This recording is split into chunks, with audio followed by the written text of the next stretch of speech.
tidak berhubungan sama sekali ya. Karena saya merasa kayak gini, kami punya seorang putra yang kami rasa kami tetap harus berada di sisi orang tua gitu. Saya tuh cuma pengen kapan-kapan kita bisa pergi bareng. Kalau kayak gitu masih boleh nggak sih Ustadz sebenarnya? Karena saya yakin anak saya pasti merindukan kedua orang tuanya untuk pergi bareng. Dibanding anak saya selalu pergi bersama saya sendiri atau bersama ayah. Perkenalkan saya Reni. Jadi Teh Reni, Kak Reni. Saya sedikit mau cerita ini. Fun fact-nya saya single mom. Kita sama-sama mau hilang.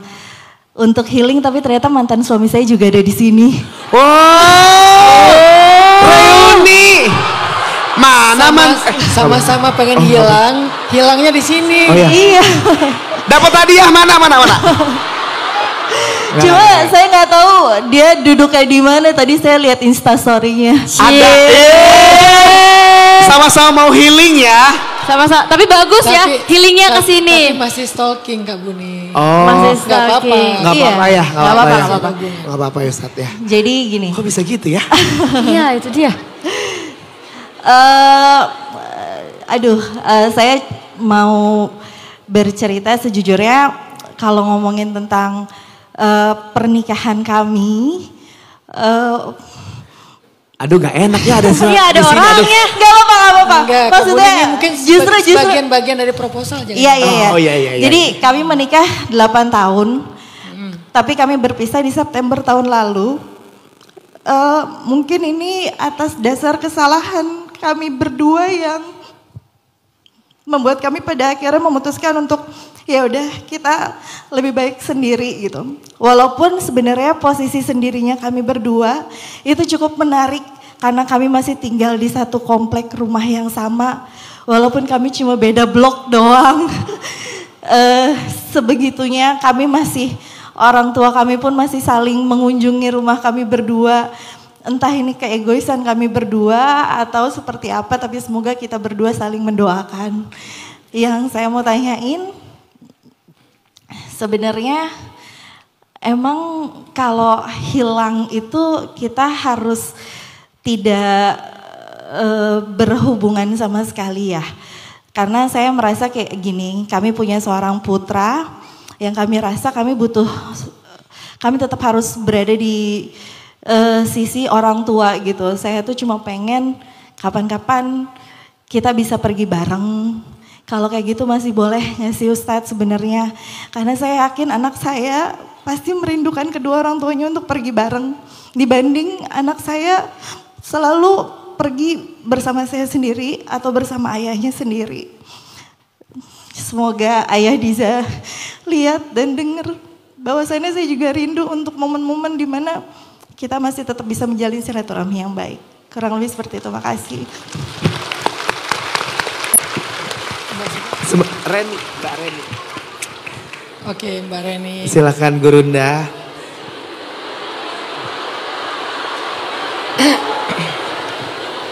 Mbak Reni kan bulan September ya, September, Maret. Belum terlalu lama sih, masih ada lah.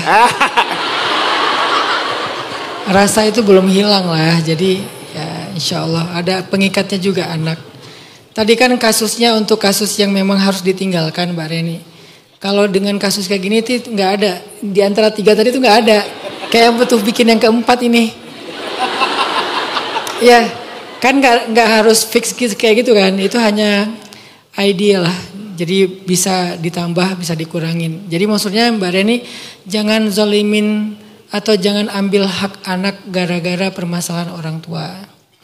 Karena itu akan sangat berpengaruh kepada masa depan mereka. Apalagi dua-duanya masih hidup, nggak ada yang bisa gantiin. Mungkin Mbak Reni berusaha untuk kuat menjadi single parent bagi mereka, bagi dia misalnya. Tapi tetap aja sentuhan sosok ayah itu nggak tergantikan, sebagaimana juga sosok ibu nggak tergantikan. Kalau saya sih berharap ini sebuah proposal ya, mudah-mudahan nanti ada jalan Allah akan islah di antara kalian, sehingga nanti Allah satukan lagi kalian dalam satu atap. Amin, amin ya Allah. Amin. Sebagai suami istri. Karena kalau kalian gak satu atap, tapi kalian misalnya punya amanah anak, saya gak tahu seberapa kuat kalian saling menjaga. Jangan sampai nanti kita kayak dengan dasar anak, kita gak mampu menjaga diri malah terjebak ke dalam dosa. Tapi gara-gara menghindari dosa, kita malah zalim kepada anak. Nah ini kan dilema-dilema yang harus dipertimbangkan ya. Jadi kalau saya sih, saya nggak tahu masalahnya apa, itu kan masalah privasi. Tapi kalau misalnya masih mungkin untuk bareng lagi, semoga itulah yang paling baik gitu. Dan semoga itulah yang akan menjadi, nggak ada yang kalah, semuanya jadi pemenang. Anaknya pemenang, Mbak Reni pemenang, suaminya juga pemenang insya Allah. Tapi kalaupun enggak, maka bagilah tugas masing-masing. Gak apa-apa jalan bareng, tapi harus kuat banget menjaga diri. Karena statusnya udah gak suami istri lagi. Apalagi jalan keluar kota, kita pengen nunjukin ke anak kalau kita baik-baik aja. Ya tujuan kita tuh baik, pengen nunjukin ke anak, keluarga kita masih utuh loh. Terus kita jalan, anaknya bilang aku mau liburan kemana, misalnya jalan keluar kota.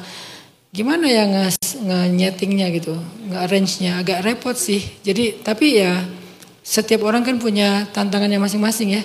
Kalau kita balikin kepada poin pertama, mungkin ini cara Allah membentuk kalian berdua. Ada pasang surutnya.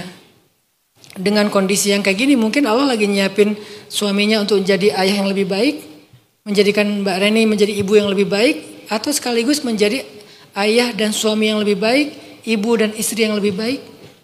Jadi fokus kepada pelajarannya. Itu poin pertama tadi kan. Supaya kita bisa bertumbuh. Jangan fokus kepada sakitnya. Kalau kita fokus kepada sakitnya aja, kita gak akan pernah tumbuh. Kita yang ada dendam, sakit hati, gak bisa memaafkan. Nah sekarang boleh gak Mbak Reni sama suami sama-sama ngambil poin pertama aja. Jangan poin yang tentang start a new life, bukan make peace with yourself, bukan find the best version of yourself, bukan. Tapi fokuslah dengan pelajaran. Jangan fokus dengan rasa sakit. Sehingga kalau Mbak Reni sama suami sekarang mulai coba fokus, oh Allah lagi ngedidik aku, oh Allah lagi pengen memperbaiki aku dan seterusnya. Mudah-mudahan sebulan 2 bulan dari sini kalian akan menemukan sesuatu yang membuat hubungan kalian tumbuh lagi insya Allah. Mungkin yang bisa saya sampaikan adalah fokuslah kepada pelajaran kenapa ada di titik ini. Mudah-mudahan nanti Allah kasih jalan keluar. Amin. Masya Allah, jazakallah khair Gurunda atas jawabannya.